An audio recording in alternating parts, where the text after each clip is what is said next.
Christmas episodes. Japanese Christmas episodes are weird. Admittedly, Jyuohger, just to get straight into it, was pretty harmless with the Jumon learning of the holiday after Misao gets out of the hospital, which he was put in for last week, and deciding to buy Yamato a gift for everything he's done for them over the course of the year, and they come up short because, of course, all the money they have is from Yamato, so they can't exactly buy him a gift with that kind of money. So, after a Death Galleon attacks, they go and work for a bakery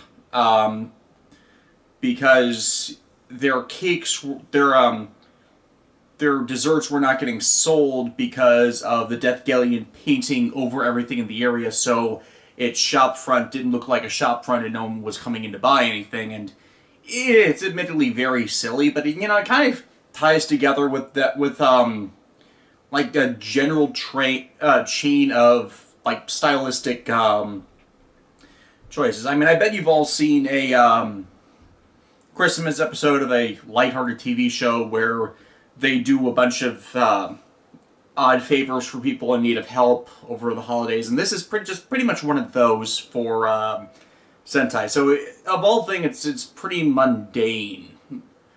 Thus, I really don't have anything to really say about it or discuss with it because it's just, I've seen it done before. You've seen it done before. It's nothing really notable. I mean, and the only thing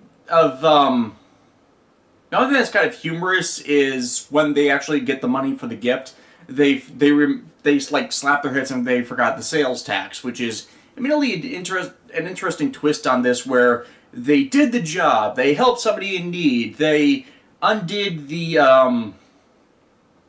damage the Death Galleon did to this person and made everybody kind of feel the seasonal spirit, and they just come up straight up short, so Yamato can bail them out again with covering the rest of the cost for his own gift, and it's definitely trying to sell it's the sentiment that counts, not so much the gift, but it kind of undermines that they're trying to get something for Yamato as a thank you for helping them out, and then in the course of trying to get him it, he still needs to help them out to actually obtain it for him.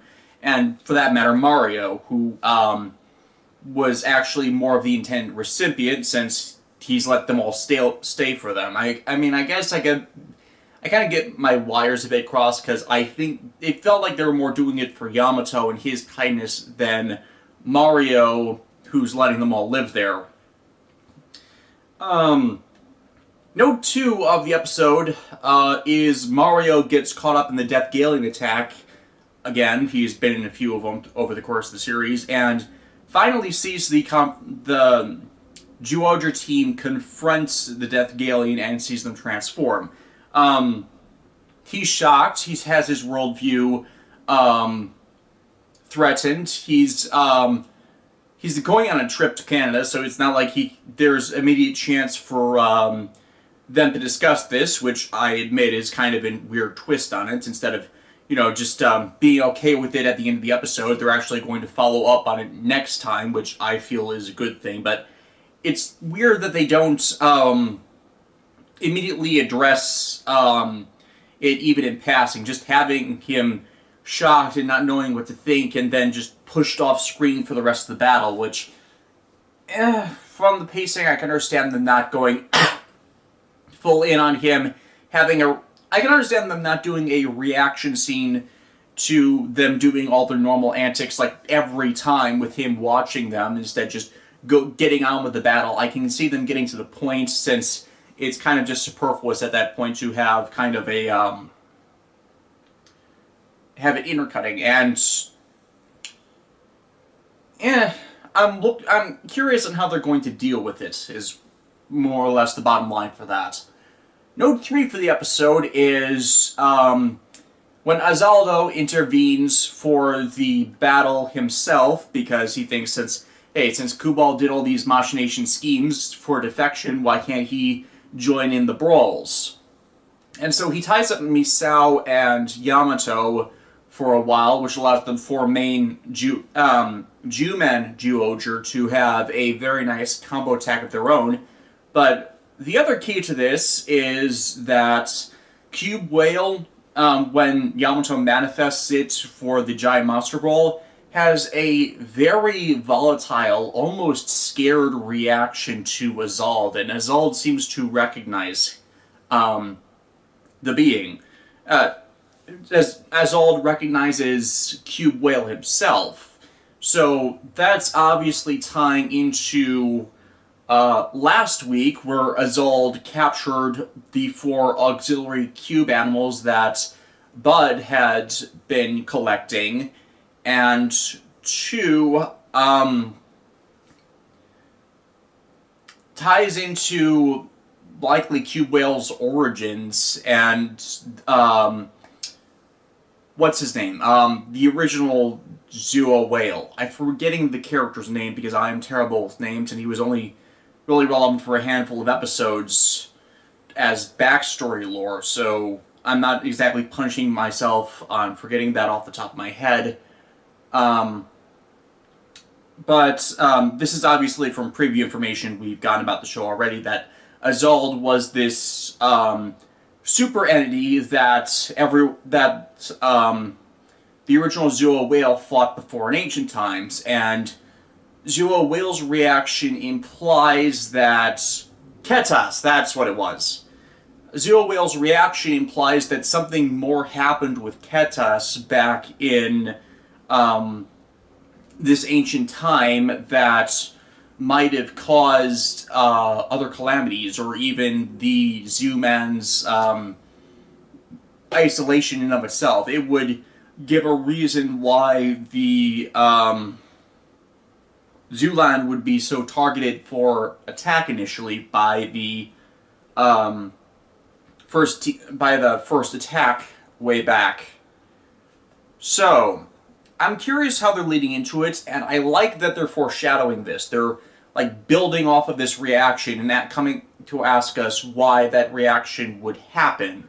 And, you know, come to think of it, it's been kind of subtle that though Azald's a battle freak, there's always been something more going on with him, especially since he has the cube motif that parallels that of the Zhuoger's mecha, that there's something more there. And I'm glad they're setting this up as foreshadowing instead of just bringing it out of nowhere like the last arc had with the sudden Janus weakness for why Kubal did what he did in his arc. Yeah, so it was a decent bit of fluff with some lore building, which is better than the standard Christmas or New Year's episode where it's just a clip show, because Jyuohger already had its clip show, so they couldn't exactly use that as the reason why not do that. X-Side, though, there's definitely a issue with extremes in this episode, as once more it's following off from the last episode with the revelation that Kuroto Dan is Kamargenim to the main cast. But before they actually get to following up on that, they have to close out the plot with the revived Bugster and the kid who hates Christmas. And it's another similar bit of fluff for the whole event with them. Kid hates Christmas because his parents are past years, paralleling yet again the whole cake thing from Jyuohger. I see that X-Side's gaming theme isn't just a similar parallel to what Jyuohger's doing, but they're actually ripping off the exact same type of story. Or, I shouldn't say type of story, but story points. And yeah, kid doesn't like Christmas because his parents are working pretty much all the time, and got his leg broken by climbing trees because it relaxes him, and he was putting up mistletoe for his parents. It's ridiculously sweet and really does not fit with the presentation of the kid from the last episode, or his actions, or the whole neglectful parenting thing that would have made for a lot better of a closure. But now it's just, suddenly shifted from that because they want a happy ending. And honestly, it would have been better had they been more addressing the very obvious and regularly lampshaded issue of child abandonment and neglect for the sake of work that exists in, I shouldn't say exists, but is pretty populous in Japanese society. A lot of series have lampshaded this. Kamen Rider has lampshaded this in the past, and this seems like a overly sweet and saccharine way of doing it that isn't really closing the issue and healing the underlying stressor that seemed to be more of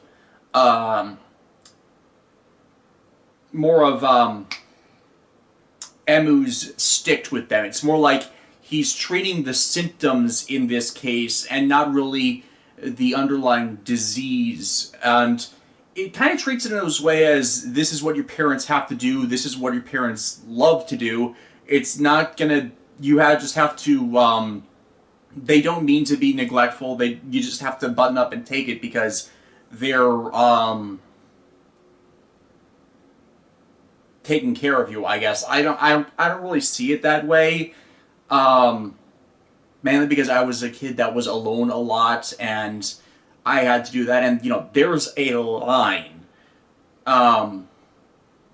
between where it's not so much the kid that needs to understand, but it's the adult that needs to just man up, confront it, and kind of need to put the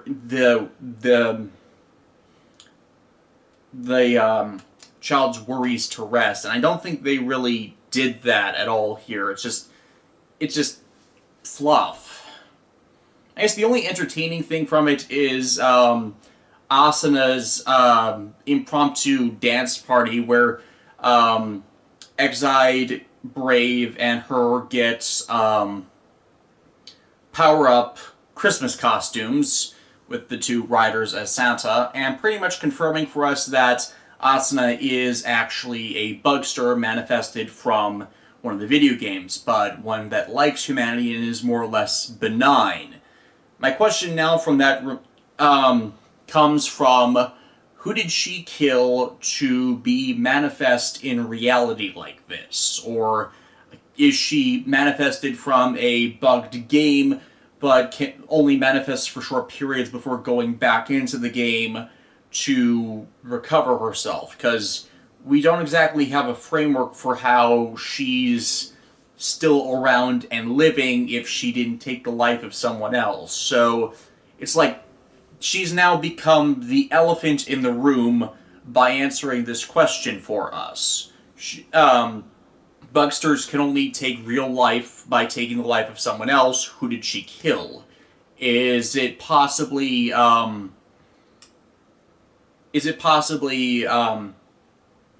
not Taiga, is it possibly Kagami's girlfriend that died, relating why he got the Doremi bead shots to all of this, since there's really no real understandable tie to why he would get the musical shot when he's the knife dude at all, or why he would have any connection to that game over any other, which was my complaint a few episodes ago when he first got that power-up.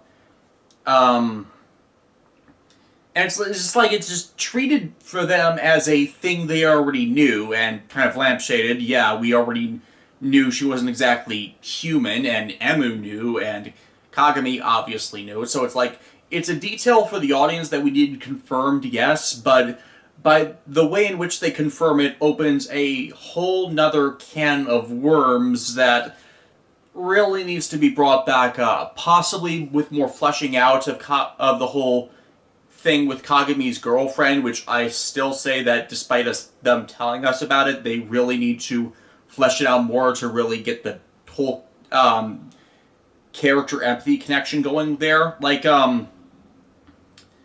we have kind of with Kujo in a bass awkward way, and that kind of segues into his part of this, as it really his episode and final episode of that, where we pretty much get confirmation that his motivation for doing a lot of this is from his friend's death. He did have, as while Kujo was telling the truth in some aspects, he wasn't telling the whole truth, and that led to the belief he was lying, and how he has the belief that sometimes telling the truth is worse than lying to someone.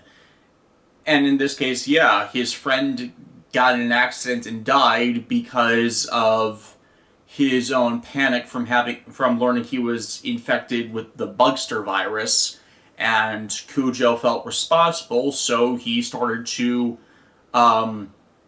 isolate himself and manipulate others to get what he wanted done and to find the root cause of the Bugster virus. And as I keep saying with Kiriya, that at no point required him to be isolated from everyone else, since his goal is one that comes from being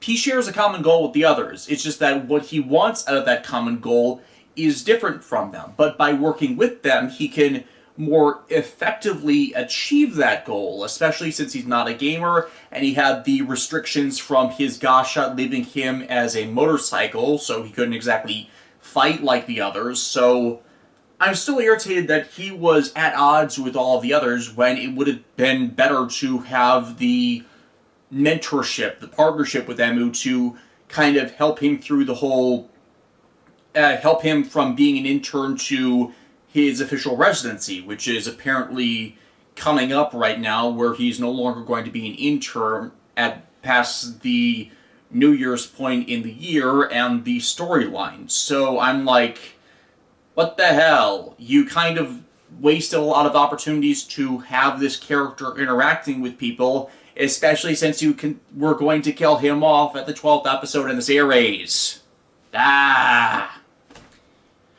And this is the one where Kiriya dies, too. I guess it's not a complete loss of his arc, since, hey, that'll give the others something to actually do and lead more into the mystery of discovering how the Bugsters first manifested more promptly, especially since it all ties into Emu. So now I'm betting the next part of Emu's arc is trying to figure out what his connection to all of this is, trying to take up Kiriya's mantle and discover the mystery himself. I can see the passing of the torch scene there. It was actually very well acted. It's just that the problem with X-Sides thus far has been its pacing. It's been crowded.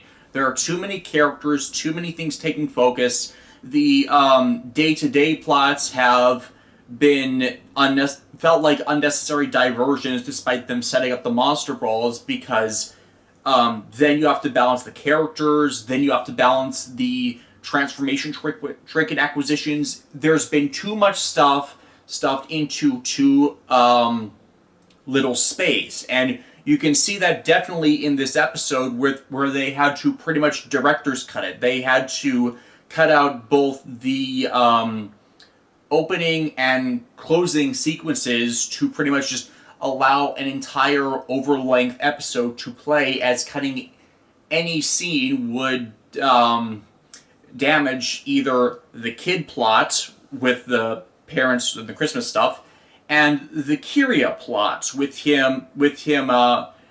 the series of events that would lead to his death. And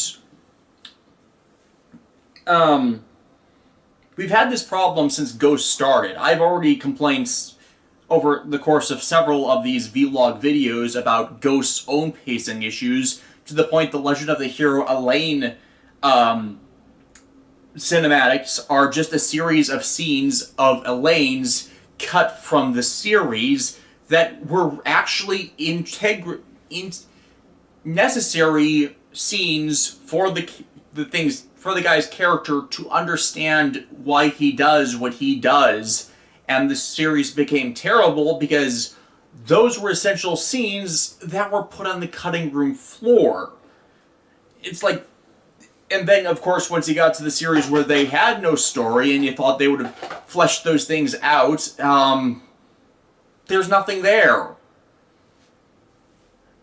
XI doesn't have this full problem. They at least established the characters, but it's been building off of them that has been more of the problem, because there's not been enough time to do that in with everything going on. I mean, we've gotten the main 10 shots now. We've gotten a few bonus players in there, and I shouldn't say bonus players, bonus games in there that are going to fill in the rest of the transformation trinket log for the series. But the focus on them has sundered the opportunity to build on more important things, which presumably they would then leave for the next several parts of the show to properly do, and you just have to suffer through it for the first quarter of the show, where such advertising is its heaviest. But now, since you're killing off a character, you've done that at a point where after which you expected all the better characterization to come about, which would make them be very likable. But the problem with killing off a character is always you're ending their story arcs in the middle of them.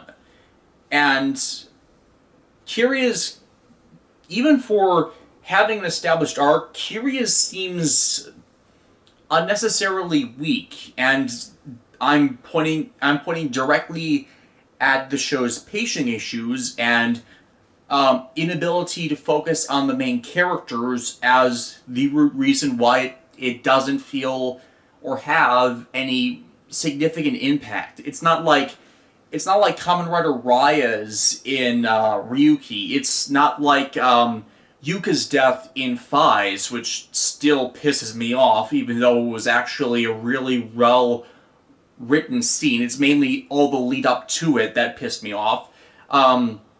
This wasn't Tsukasa, where it was a culmination of a character arc, which is really how you should be doing this at the end of the series. The end series ones, at least.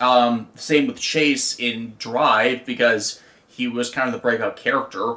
And even for the same show position of the death with, like, Hase and Gaim, he had a much stronger series of appearances than Kiriya has. He played a lot more relevant role. He had a lot more relevant role as a character in Gaim, even though he was like sixth, seventh banana amongst all the rapidly introduced writers of that show. And that was mainly due to the character dynamics he had between everyone.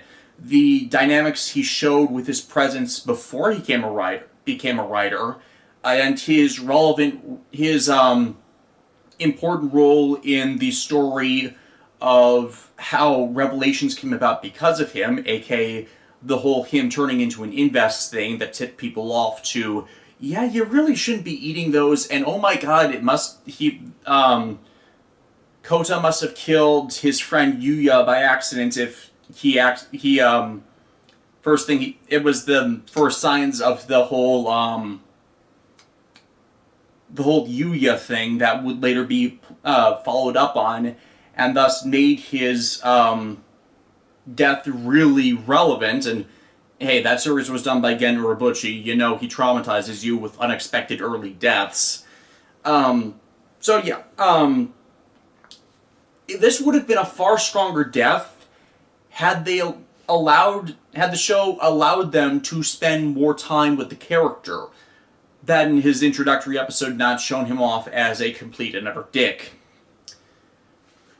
I hope he in some way recorded some message to the group, because he pretty much wasted his last words. If you've not seen the episode or clips of it, Don shows off the dangerous zombie gas shots by pretty much tricking Kiriya into using it and almost depleting his rider gauge, so he's almost dead even before he transforms. That's actually a pretty malicious act for him, and shows, yeah, he's not playing both sides, he's straight up evil. Which is, okay, yeah, that's a pretty good way to do that. And then transforms into the Get Him level 10 Dangerous Zombie. And I gotta say, Dangerous Zombie is the best looking rider suit yet. I loved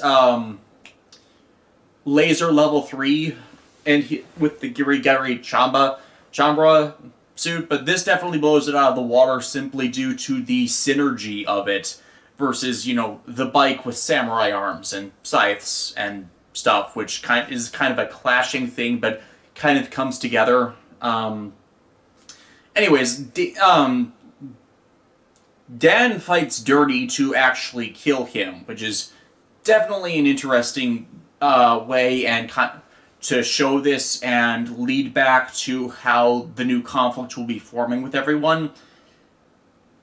But and the thing that takes me out of the moment again for how they're killing off Kiriya is it feels more like an afterthought. It's like they cut away to everyone else dealing with the zombie bugsters Dangerous Zombie manifested en masse, and then when you cut back, Ganem's blasted laser out of the building and is straight up finishing him. You cut away from the beatdown and debut fights of this form. Why are you doing that? You should be lingering on it to possibly give us the hope that he's going to survive against this new form, and then have it go bad for him to, increase the drama, increase the tension, make us invested, and then pull us out and leave us wallowing in despair, and you wasted it. Everybody's acting professional, and it's very well staged, but it's missing all this potential it could have to make this a good death. Some of it is from stuff before this in the series. Some of it is just the episode being too crowded in and of itself from concluding the plot from last week with the unnecessary side child guest actor. Some of it is simply from the failures in action direction that have been popping up more and more the last couple years, with how they keep cutting away. I shouldn't even say the last couple of years, it's pretty much just been Ghost. We didn't have this problem with Drive. But yeah, since last year, of them cutting away from the most essential parts of the stunt choreography and staging of these battles to make them really feel worthy of being invested. You're cutting out the most important parts and shortening it to fill the time.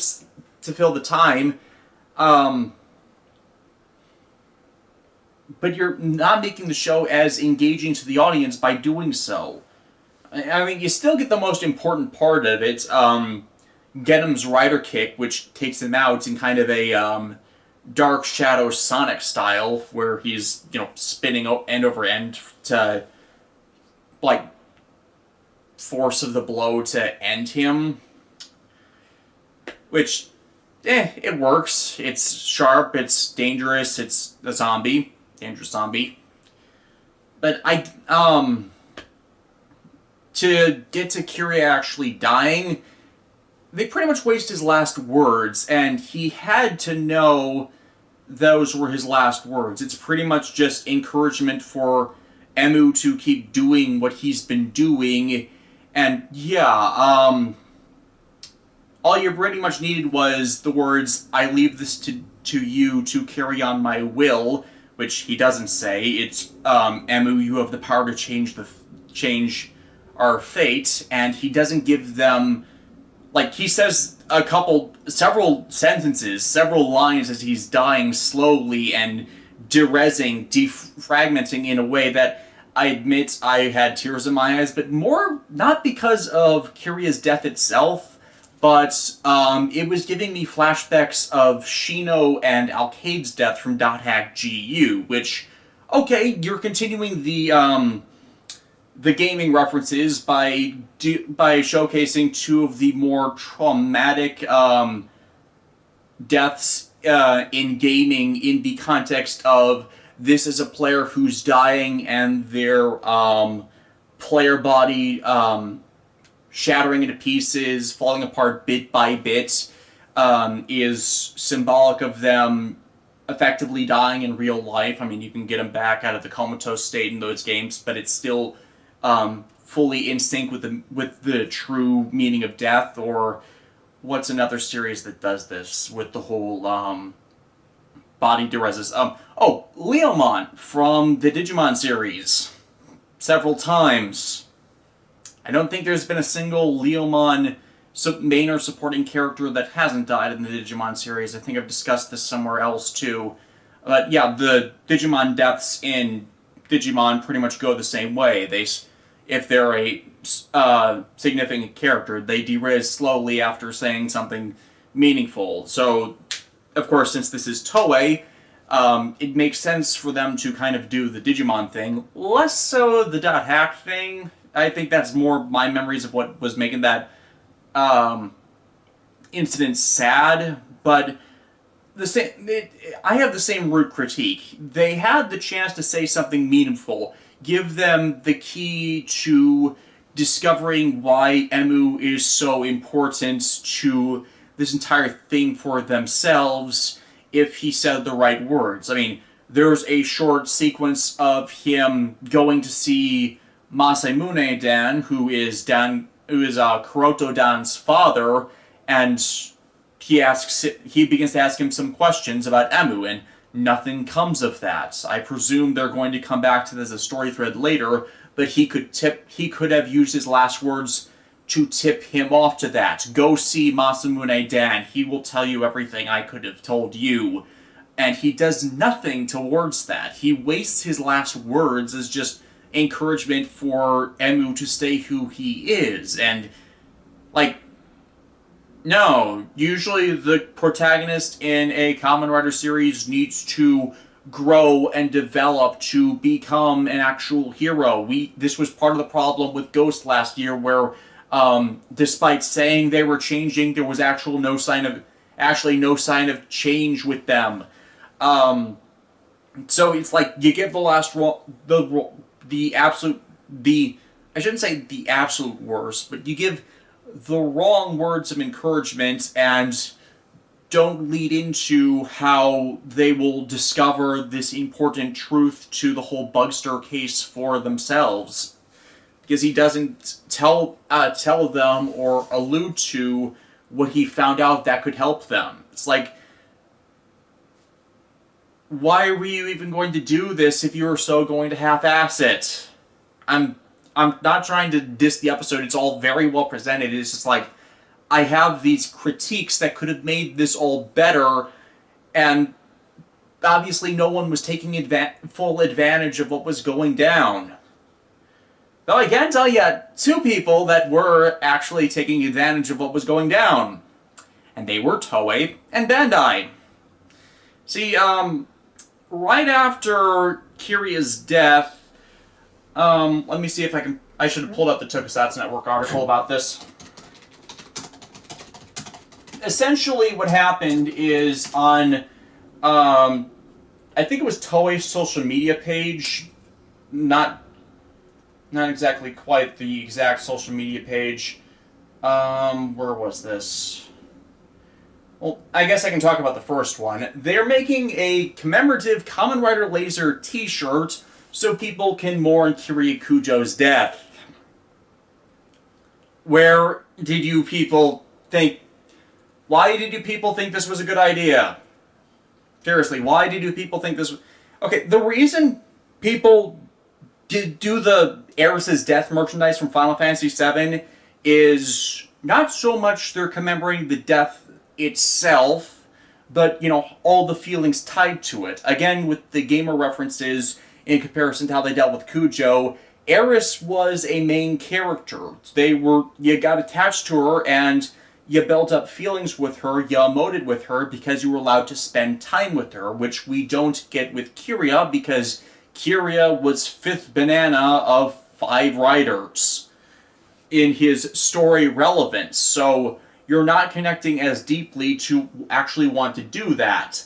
So, why would people... Okay, rephrase. It makes it feel more like you killed off the character, not because of some important story role for the series, but as a publicity stunt to sell merchandise. You don't do this! Like, this is so known of a thing, you don't do this, that they were saying, you don't do this to DC in the 90s when they killed off Superman, because they merchandised his death. Admittedly, DC was in bad shape right back then, and they thought people would want to commemorate. Yeah, this is again a different tier of how much you screwed it up, because at least Superman was a character that had been in existence for 60 years, that had pop culture relevance, so yeah, they thought a bit wrongly that people would want to, memorialize that kind of thing, since they remember that people were mourning the death of Optimus Prime in 1985 because of the Transformers movie that I like, but apparently other people hate. I don't understand why people don't like that movie. But they understood that point, that when a notable pop culture icon dies, you would want to have something to commemorate that. They're missing that, but they're missing the detail that pretty much every time they've done that, it's backfired in the face of the people who have done it. I mean, except for the Aeris's death thing, because they didn't bank on it right in that moment. They came back to it after they realized that moment still had significant cultural and franchise relevance. It's like Square Enix did not come up with the idea to merchandise Aerith's death. It was a fan idea that came back to them. So it's like, you're skipping several steps with which to validate this. I mean, any of the main character deaths in Kamen Rider, because they're pretty commonplace, they're usually more impactful, even though we know where they're usually going to be coming back, because we have spent the most screen time with them. We had emotional,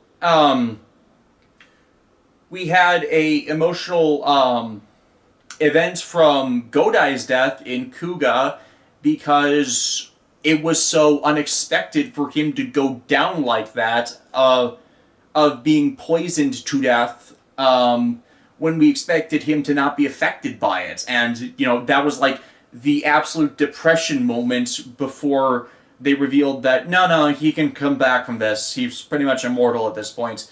But they still built good story off of it before going to that revelation. Most of the deaths in the series have done that with the characters that come back to varying extents. One of the more notable ones, of course, being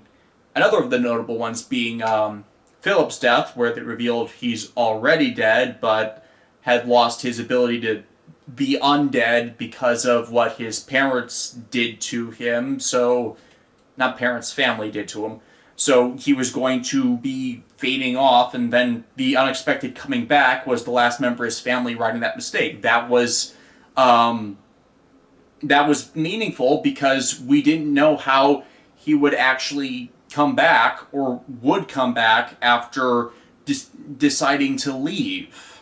I just keep coming... Yeah, that's the thing. Like, I keep coming back to this with... You did... To actually want to have a commemoration of it, you need to make sure the death was good, you need to make sure the death was permanent, and you needed to do it after the event so it doesn't feel like you're just banking, you killed him off to make bank.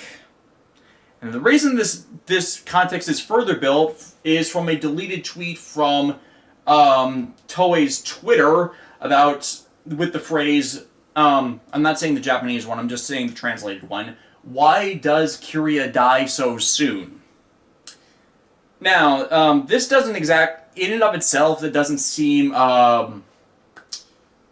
so insulting, but you see, it's a paraphrased quote from the movie Grave of the Fireflies. Why do fireflies die so soon? It's representative of the briefness of the firefly's life, and the thing about that metaphor was that the Grave of the Fireflies, if you've not seen it, is a movie that chronicles the death of 2 children during the bombings during World War II. And the last moments of the movie, it's like I'm actually on the specific Tokusatsu Network page that is the thing. It was seen as trivializing the suffering of the era, World War II, and the death of the character, to use that quote. The unexpected death can pretty much same issue. You're trivializing the death by wanting to merchandise it and make fun of it, alongside, quoting a movie that was trying to spotlight a serious historical issue of the war orphan. So it's like, you keep compounding this error and makes this moment, which was supposed to have dramatic impact and emotional resonance with the audience, into just this awful, malicious thing that has been done so much better in every series pre-Ghost. Pretty much every series pre-Ghost. And I say pre-Ghost because you killed off the main character 3 times, 4 if you count the recently released Christmas crossover between Excite and Ghost. And you did it worse each time. So it's like, have you lost the ability to make a character's death actually have significant impact and meaning, and you're just banking off of them when they die to line your pockets? I really hope the answer to that is no, because otherwise you're not going to be... I know, I've actually talked to people already about this, or I shouldn't say talked to, seen posts about it, but people are considering dropping Excite simply because of how poorly, and of course all the other stuff relating to Kiriya's death, and I can't exactly blame him, as we've had so many better uses of this in the past. I mean, I've kind of pseudo-memed Hase's death from Guy since, the thing, it's kind of mimetic mutation on my part, because, again, Ken Robuchi, Madoka Magica, Madoka, why? Hamura, why? And now Hase, why? Due to the, the writing of traumatic deaths that are more traumatizing to the audience than the actual characters. But, as is what keeps coming back to me, you're centering the ability of the viewer to empathize with them by not giving them the screen time, and but you're banking on things that require them to have that empathy to do what you want. I feel like I'm going in circles at this point with trying to flesh out my explanation of this was not bad in and of itself, but it's been done better. And that's pretty much all I got for this week. Updates on other stuff. All of my Showa Kamen Rider reviews should be back up on Dailymotion by the end of the day. I'm going to be starting uploading them pretty soon. Last 2 things of the mass video re-upload left for me are Jetman and Mega Ranger. I don't know why I ended up saving Mega Ranger for last. I think I need to go through and re-edit that a bit more thoroughly than everything else on the list thus far. So that'll be up at the end, before the end of the year, and then I can finally get to uploading whatever I can onto YouTube in January while I try and finish up work on the first few episodes for the coming year. Yeah, hope your holidays were good. Have a happy new year, and I'll see you all next time.